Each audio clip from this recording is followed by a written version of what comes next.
Përshëndetje dhe dashur bashkëdhetar. Ja ku jemi përsëri në emisionin e radhës në Albania TV.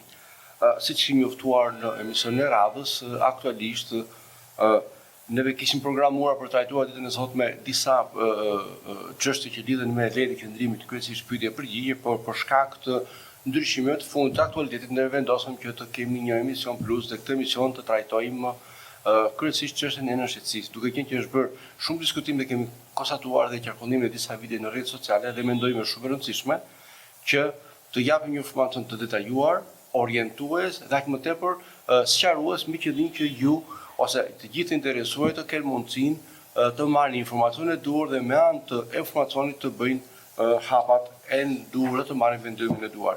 Çfarë do të themi konkretisht? Dy fjalë përpara se të nisemi të japim informacionin e duhur. Mendoj që është shumë e rëndësishme për trajtuar aktualitetin dhe zhvillimet e fundit. Cilët janë ato? Kryesisht në fushën e legalizimit ose të pajisjes me leje qendrimi. Siç e kemi thënë në emisionet e kaluara dhe në përpjekjen që u bën diaspora shqiptare në Greqi dhe faktori shqiptar përgjithsisht, ka një ndryshim drastik dhe mendoj i prekshëm tashmë prej 2 muajsh dhe kryesisht javëve të fundit kemi konstatuar që ka një rritje të dënësisë ose më saktë të miratimeve të dhënies së lejes së qendrimit ku për lejet aplikuara ka një reduktim të afatit kohor, ndërsa deri më sot ishim mësuar që afati kohor të vazhdonte 1 vit e gjysmë me 2 ose 2 gjysmë për Athinën, ndërsa për Palinë dhe për Pireun ky afat kohor ishte 2 fish. Kemi konstatuar si në Palinë, në Pire, por kryesisht në Athinë dhe në prefekturat të tjera ka një reduktim të kohës, ka një përshpejtim procedurave dhe ishte ajo që ne kemi thënë që shteti grek ishte edhe vetë ministri që për muajin qershor dhe korrik do të lëshohen të paktën 30.000 leje qendrimi me disa rresi që ne e kemi pohuar së bashku dhe po e ripërsërisim, ku një kategori e mirë lejesh, edhe pse janë 3 vjeçare, do të marrin vlefshmëri 5 vjeçare. Pra që do të thotë dikush që ka aplikuar në vitin 2025, leja do të rinovohet për 5 vjet, pra duke marrë vlefshmëri dhe në vitin 2030 dhe kështu me radhë. Kujdes, kjo nuk do të thotë se kjo leje është 5 vjeçare, pra i rezidentit afatgjat me drejt pune në Bashkimin Evropian. Nuk ndryshon asgjë nga kriteret, kushtet dhe parametrat që ka kjo leje, por i vetmi plus është fakti që poseduesi do të pajisë me leje 5 vjeçare, gjë e cila ndihmon personin, pra i shpëton atij një tarifë setërore 150 euro për një parabolo dhe shtetit i bëhet me administratës dhe ka një lehtësim të procedurave.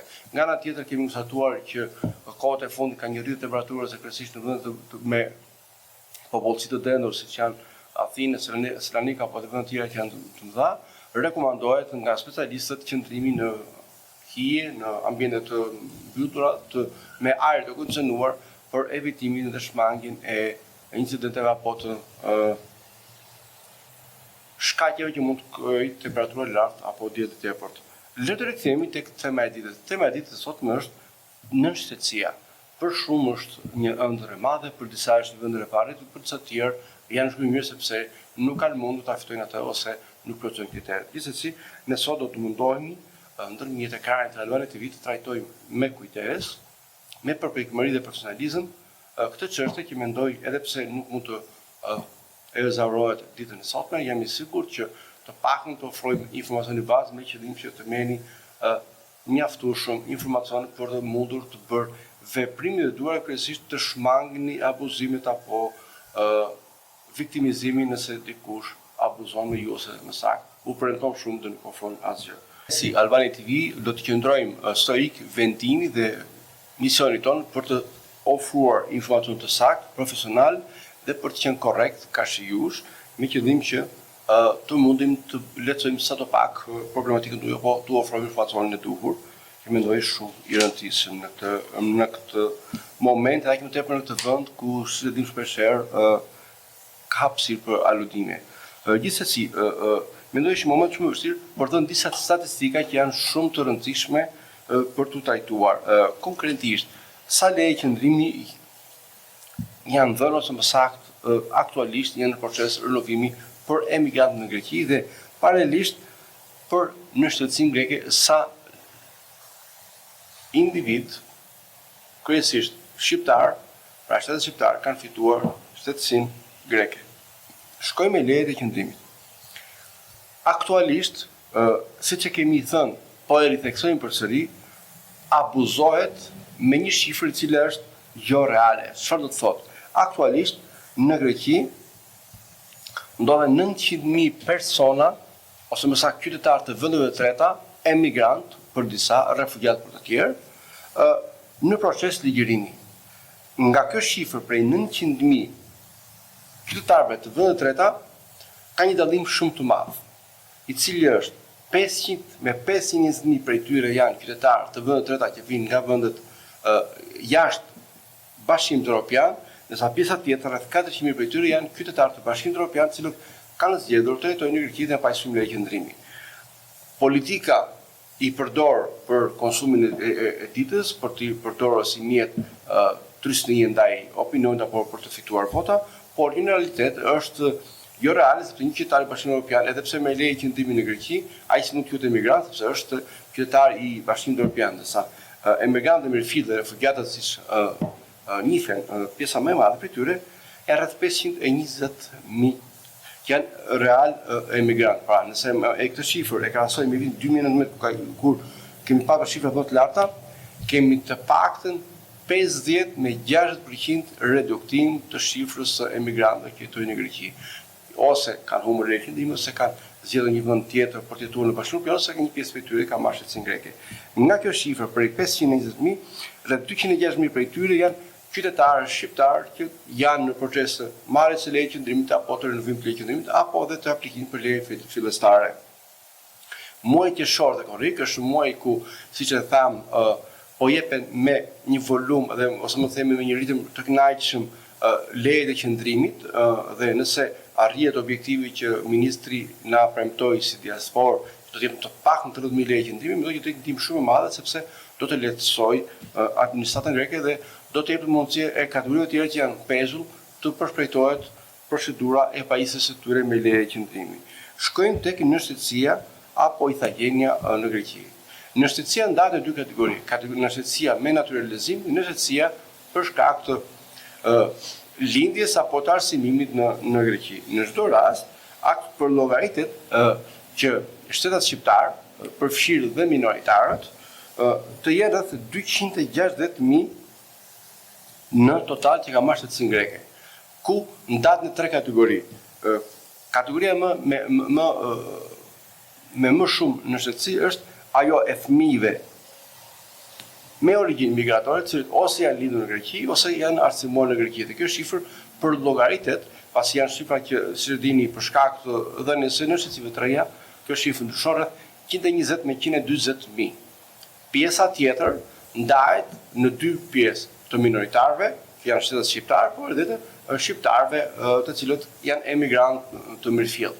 Rreth 60.000 janë në shtetësi janë të minoritarëve dhe pjesa tjetër rreth siç e tham 60.000 me 80.000 janë emigrantë shqiptar të brezit parë, të cilët kanë fituar në shtetësinë greke me procedurat siç dihen tashmë që ne do t'i analizojmë më pas, qoftë me kalimin në komision apo edhe me dhënien e provimit në shtetësinë greke.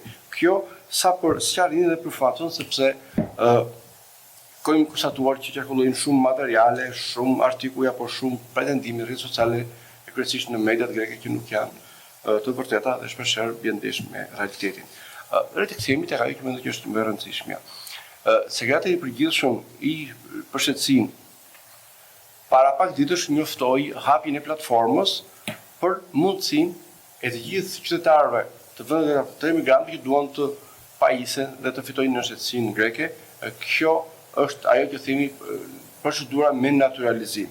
Në 15 korrik është hapur platforma dhe mund të bëni aplikimet për të regjistruar për të dhënë provim, i cili provim do të jepet në 15 nëntor dhe do të informoheni pasi të bërë aplikimi 2 javë para provimit me formularin e aplikimit specifikisht për vendin ku do të jetë provimi, çfarë do të keni me vete dhe të gjitha detajet e nevojshme. Kush mund të aplikojë dhe kush mund të regjistrohet për të dhënë provimin e nënshtetësisë.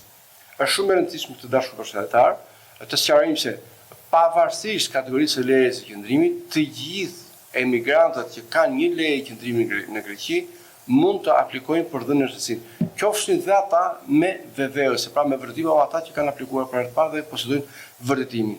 Pasi dhënia e provimit të gjuhës greke, të historisë, të institucioneve dhe të historisë, sigurisht që është një mjet, është një mënyrë integrimi në shoqërinë vendase. Pra ka shumë bashkëtarë të cilët nuk aplikojnë ose kërkojnë i dhënin e provimit për një kategori tjetër, siç janë profesionet ndryshme të cilët nevojitet njohuria e mjaftueshme e gjuhës greke. Pra, e ritheksojmë, të gjithë kanë të drejtë dhe mundësinë të aplikojnë për të dhënë provimin. Pra, është një mjet, një mënyrë shumë e mirë, sepse nëse dikush posedon certifikatën e provimit të gjuhës greke, siç njihet PEG në gjuhën greke, πιστοποιητικό επάρκειας γνώσης Έλληνο-μάθειας, i hapet një mundësi e re, një rrugë për një mori gjërash, kryesisht për lejet e qëndrimit, bashkëpunime familjare, mundësitë profesionale dhe kështu me radhë. Në këtë kontekst, të gjithë mund të aplikojnë për dhënë provimin. Çfarë duhet për të aplikuar? Duhet sigurisht një person i përgjithshëm nëse nuk bëhet aplikimi për jush, një paraboll 150 euro, leja e qëndrimit dhe pasaporta juaj. Dhe sigurisht duhet të jeni siguruar që të keni bërë regjistrimin në regjistrin kombëtar, që të bëhet njësimi të dhënave të në sistemi që të pranojë sistemi, sepse është e detyrueshme. Si dhe një detaj shumë i rëndësishëm është rekomandohet dhe është mirë që të bëhet edhe kalimi i fotografisë në MyPhotos me qëllim që të jetë sa më digjitale dhe sa më e saktë. Kjo paksa lidhur me informacioni për mundësinë e aplikimit. Albania TV ka vazhduar dhe ka ofruar informacionin e nevojshëm si me video apo edhe me artikuj të ndryshëm, por gjithsesi mendoj që është shumë e rëndësishme. Pak informacion mendoj që shumë i rëndësishëm për të sqaruar kush mund të fitojë në shtetësinë greke. Siç dihet, emigrantët për shkak të nevojës së tyre për të integruar, për të përmirësuar cilësinë e jetesës, sigurisht që shpeshherë rrëmbehen ose më saktë joshen lehtë nga video, individ apo persona të papërgjegjshëm apo zyra, çfarë të qofshin, të cilët ofrojnë shumë mundësira, por që në realitet shpeshherë nuk mjaftojnë për të plotësuar kriteret dhe objektivin që kanë pra dhënien e shtetësisë. Atë që neve e kemi thënë dhe riteksojmë, kërkohet kujdes, vëmendje dhe zgjedhja e personave dhe individët cilët janë përgjegjës dhe mund të kryejnë me profesionalizëm të procedurë. Kush mund të aplikojë për të marrë shtetësinë greke? Kriteri kryesor, siç e tham, është kalimi i provimit të gjuhës greke, historisë, institucioneve dhe integrimit në Greqi. Më pas, ndahen në 3 kategori. Cilët janë këto kategori? Janë personat që kanë leje qëndrimi titullare, apo leje të qëndrimi afatgjate, siç janë pjesëtarët e familjes së qytetarit grek, personat që kanë leje qëndrimi me afat 5 vjeçar, pra me rezident afatgjat me drejtë pune në Bashkimin Evropian, personat që kanë leje, individë që kanë leje 10 vjeçare, që janë kategoritë të cilët nevojtojnë pak vite për të vërtetuar integrimin e tyre, që të thotë 5 ose 3 vite. Ata që janë pjesëtarë të familjet të qytetarit grek, nëse kanë lindur dhe fëmijë në Greqi, 3 vite të ardhurash mjaftojnë për të plotësuar kriteret dhe për të fituar në shtetësinë greke. Pra të kenë minimumin e ardhurës në bazë të ligjit të rrogës minimale të parashikuar në Greqi. Kategoria e dytë arrin në 7 vjet qëndrimi të ligjshëm në Greqi, pra me leje 5 vjeçare apo 10 vjeçare, dhe kategoria e tretë, të gjithë lejet e tjera, qofshin 2 vjeçare apo 3 vjeçare, me varësi pune, duhet të kenë 12 vjet qëndrim të rregullt në Greqi dhe më pas të aplikojnë. Në çdo rast, kriteri kryesor dhe më i vështirë që si di tashmë është ajo e të ardhurave. Dhe mendoj që këtu është shumë e rëndësishme për të analizuar disa të dhëna të të grumbulluara nga institucionet përkatëse, urojë të shikojnë nga kamera, pra këto kriteret e atyre që mund të aplikojnë për të fituar shtetësinë greke. Mendoj është shumë e rëndësishme edhe ta ritheksojmë, pavarësisht nëse dikush në momentin e aplikimit nuk ka leje qëndrimi, por ka vërtetimin e aplikimit, të rinovim të lejes qëndrime, mund të aplikojë për shtetësinë greke. Ligji tashmë ka një ndryshim, pra ka një ndryshim shumë pozitiv në këtë aspekt. Para pak vitesh nuk lejoj, duhet të kishte leje qëndrimi dhe në aplikim, momentin e aplikimit, por edhe në momentin e miratimit. Tashmë kjo nuk vlen për shkak sepse shteti grek ka konstatuar që ka një problem shumë serioz me afatet kohore të renovimit të lejes qëndrimit dhe për këtë arsye ja u jep mundësinë e aplikimit me vërtetim. Dhe siç kemi konstatuar dhe siç keni vënë re, shumë raste kanë aplikuar me vërtetim, është miratuar në shtetësia, mirëpo që ta marrë në shtetësi dhe të mbyllet procedura në regjistrimin e gjendjes civile dhe marrjen e taftoritës, pra të letër njoftimit apo të pasaportës greke, duhet dhënia e lejes qëndrimit. Me dokumentin e miratimit adresohen tek drejtoria e decentralizuar pa në periferia dhe periferia edhe njëherë jep lejen e qëndrimit. Ato edhe kishë pastaj procesi përfundon. Është shumë e rëndësishme të patur parasysh.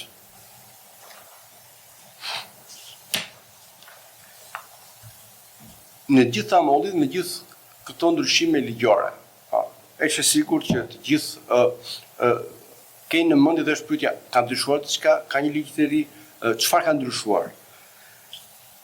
Siç e thamë më herët dhe të vazhdojmë të përcjellim informacion të saktë, ka shumë zhvillime shpeshherë jo të këndshme, kryesisht me lejet e qëndrimit, siç e thamë dhe kemi trajtuar hollësisht, pra miratimi i ligjit të fundit të muajit të shkurt dhe harmonizimi i politikave të migracionit me paktin e migracionit, pra miratimi i paktit me nga Bashkimi Evropian, sigurisht është një zhvillim jo i mirë, jo pozitiv, i cili jep më shumë mundësi ekstremit të djathës evropiane për ta përdorur si mjet trysnie ndaj emigrantëve, por është zhvillim jo pozitiv dhe jo i dobishëm për emigrantët sepse u privon atyre shumë drejta, madje edhe Evropa që ishte shumë demokratike, shumë liberale në pranimin e emigrantëve dhe refugjatëve, tashmë është bërë shumë e vështirë dhe ky pakt i imigracionit që është miratuar nga Parlamenti Evropian dhe është ligj tashmë ka vënë në pozitë dhe keni konstatuar që vende shumë të zhvilluara apo vende të skandinave që shquhesin për demokraci dhe për lirinë e tyre, për liberalizimin e tyre, kanë filluar tashmë të aplikojnë këto politika duke u refuzuar aplikimet e migrantëve, duke i kthyer ata më pas dhe zhvillimi i fund dhe Italia që bashkëkohës të vendimi, duke marrë një ose më saktë duke votuar dhe miratuar një ligj i cili u privon të drejtën e pajisjes me leje të gjithë personave që kanë një proces penal gjë cila do të vështirësoj shumë më tepër qëndrimin në këto vende të gjithë emigrantëve, sepse shumë emigrantë, pra flasim për çështje penale, një emigrant që është dënuar në mungesë sepse nuk ka marrë informacion, fatkeqësisht do t'i privohet e drejta e lejes qëndrimit. Pra kjo ka filluar tashmë të aplikohet në Itali dhe shumë të tjera, gjë që i përshëndaj ne ritheksojmë dhe bëjmë thirrje të bëni kujdes me dokumentat apo sigurisht edhe në jetën tuaj të përditshme, sepse është një pakujdesi, në një moment të delikat mund t'ju kushtoj shumë.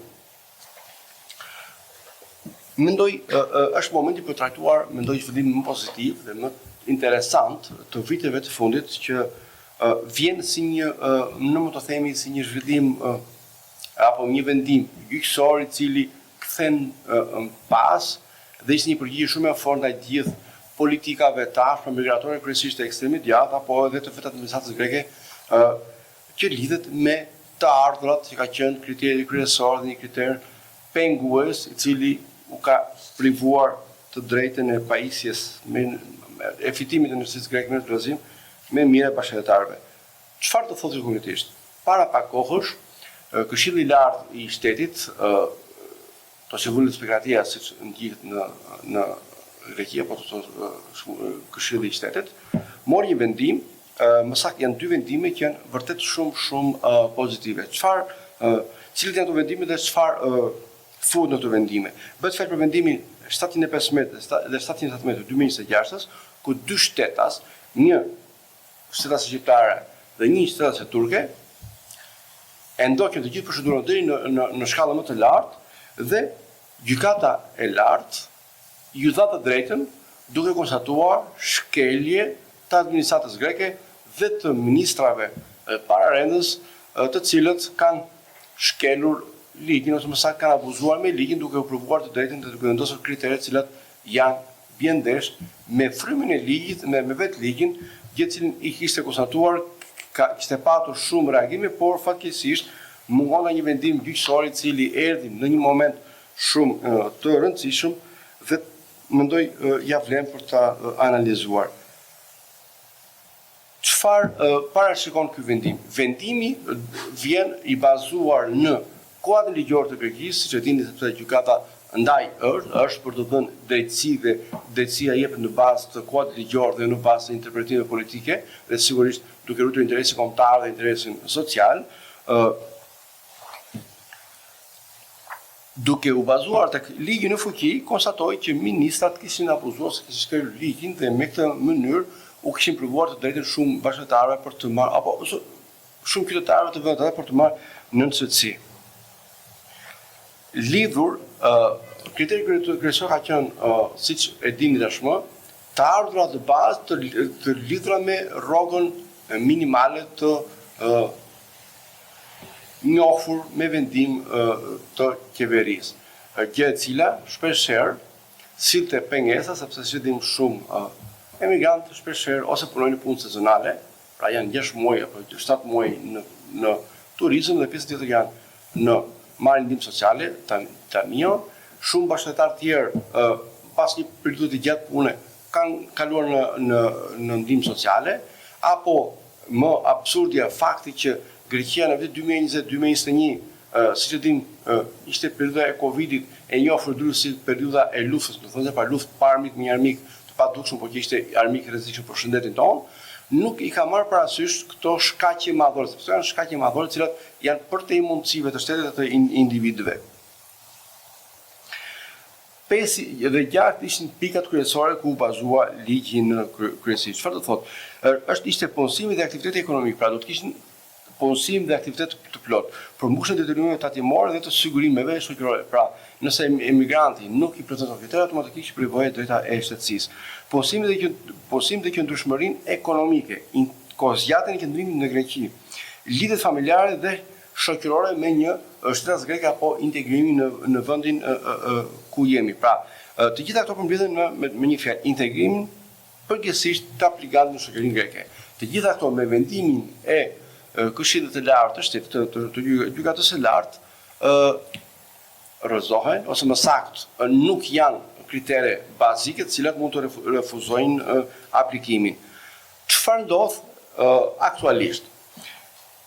Edhe pse kemi një vendim, do të ishte i zbatueshëm menjëherë, ka disa procedura të cilat shpesh janë burokratike dhe marrin kohë dhe nuk aplikohet menjëherë. Dhe kemi vënë të pakun në Albania TV na kanë ardhur shumë ndjes, na kanë ardhur shumë mesazhe, shumë emailë ku janë aplikuar dhe refuzuar shumë kërkesa, të cilat janë shqyrtuar me ligjin ekzistues dhe jo në bazë të vendimit të gjykatës së lartë. Kjo do të thotë, mbasi del vendimi, automatikisht do të thuaj ministritë përkatëse të zbatonin ligjin. Por ka një proces që mendoj duhet parë me kujdes, duhet përcjellë për të informuar ju dhe bashkëtarë.